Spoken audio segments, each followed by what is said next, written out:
Good evening, friends. This is my 69th video and this will cover a very important topic. And I want you residents to understand where this word grant and how this word grant has been defined by the Britishers.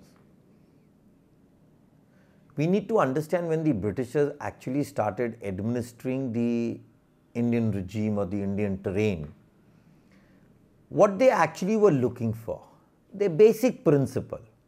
So, they actually converted these grants, or they actually, wanted these grants to be converted into revenue grants. Because these grants were given 3 cut dates, which need to be very importantly remembered. There were grants previously given by the Dewanny, or let's say the cut date was 12th August 1765. Another cut date was given by the Britishers when they actually started administering. That was 1st December 1790. And then there were grants which were after 1790. So now we have 3 types of grants. Grants which were prior to 1765, 12th August. There were grants between 12th August to 1st December 1790. And then there were grants after December 1790. Now, what was the ancient law in India? By the ancient law of the country, the ruling power is entitled to a certain portion of produce of every biga of land. Either it was demandable in the form of money or kind, unless its rights are transferred to the grantee, or limits the public demand upon the whole of the land belonging to an individual, let's say, leaving him to appropriate to his own use. And then the difference between the value of such produce or portion of produce to the sum payable to the public. So these were the 2 kind of formulas which were defined by the Dewanis or the Rajas, and how produce came. So in India, that portion of the produce of land which goes to the ruling power as its share is called revenue. It's very important to understand what is revenue. And the produce or the money in kind received by the cultivator, by the person entitled to collect it. Now this is very important. As well as the collection made in any kind of either money or produce by another intermediate holder, who could be a Raja, Zamindar, of any grade, they said, but was a collection officer. Now this collection was done from whom? From the tenant, which could be of the lowest grade, who had to pay the word earlier defined by me called revenue. Now this person, or this was called rent for the person who collected it. Now the person who paid it was called revenue, and the person who collected it was called rent. So we need to understand all this. In order to, now the Britishers, to prevent the zamindar from creating injury to the solvency of paying that assessment fixed by the collector of that estate under the first settlement in India called the decennial settlement of 1790. It was thought by the collector and by the Governor General in Council to why not enact a law on it. And then came the regulation of 1793.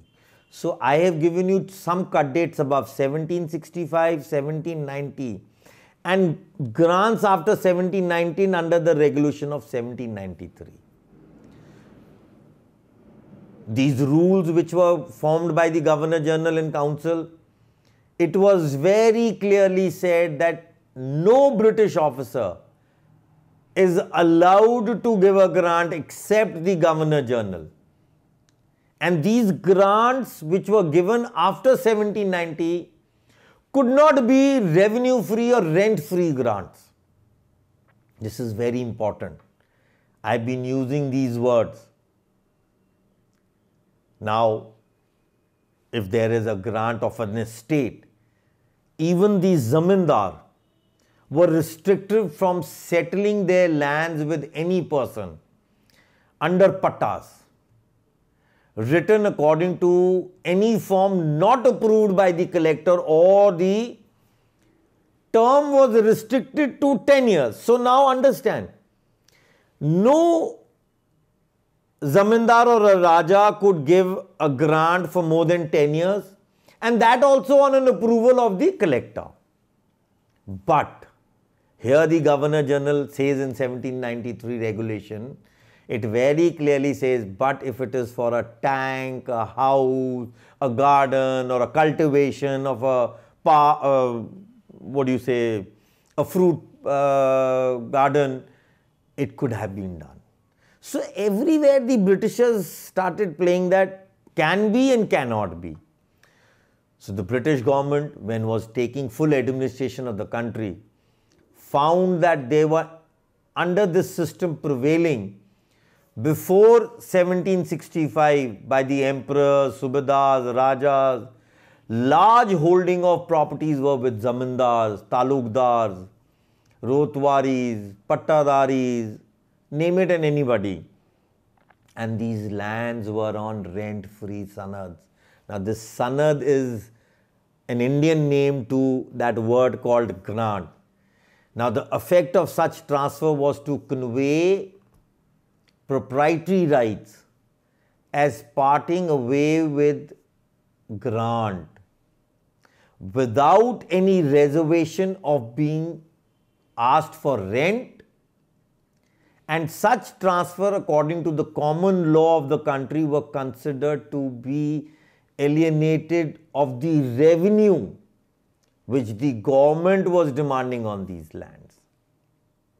Now in the next, from 1793, 20 years of British administration happening, the British government discovered that if an imposition of restriction upon settlements under the decimal settlements of 1790 to these rotwaris or the pattadaris or the zamindars or the rajas or the talukdars under the law regulation of 1793, it could prove very injurious to the very preamble of this regulation. So the proprietary rights were to be safeguarded. Why? It is very important here to understand. The Britishers were basically from 1789 were only wanting to convert a statement or a procedure of saying either you call it a rupee or you call it a biga, would mean the same. So and it's a natural subsequent designation of a biga given by the Britishers that it was a rupee. So that means every biga could fetch an anna or a rupee as revenue to the British government. Now this similar happening, if some realize, was in Ambala. 9,200 acres of land was taken up to make Ambala. And the last villagers' record of payment of 1985 shown by the DC Ambala is about 9,200 of rupees being paid to various subsequent pedigree owners in Ambala. So friends, I would just like to quote what Sir Henry Seton in 1793 said. I have always understood that the law of a country was to be found not in text of its code, which can never be more than the foundation of it, but in the practice which has prevailed under it, which may often be inconsistent with it and even in some cases opposed to it. So the Britishers were very honest. They knew they were only looking for revenues. They were ready to even recognize these grants. Another judge says, the law of people are not found merely in written text, but in the judicial exposition of that text, which have prevailed for a long series of years and on which the law of property are found. Friends, once again I'm saying, we are old grants with revenue-free rights, never converted into new grants by the British government. Either we were grants of prior to 1765 or a period between 1765 to 1790 or after 1790. The Britishers were only looking for revenue from us. They, from 1812 to 1828 to 1859 last, were willing to recognize these grants as proprietorship grants. So, I would be discussing in my coming videos in length what I have researched in the last 5-6 months, how many judgments I had to read from 1850. This has taken a heckle of time of mine. And I want everybody to please watch my video called Janam Patri. Thank you. Good day.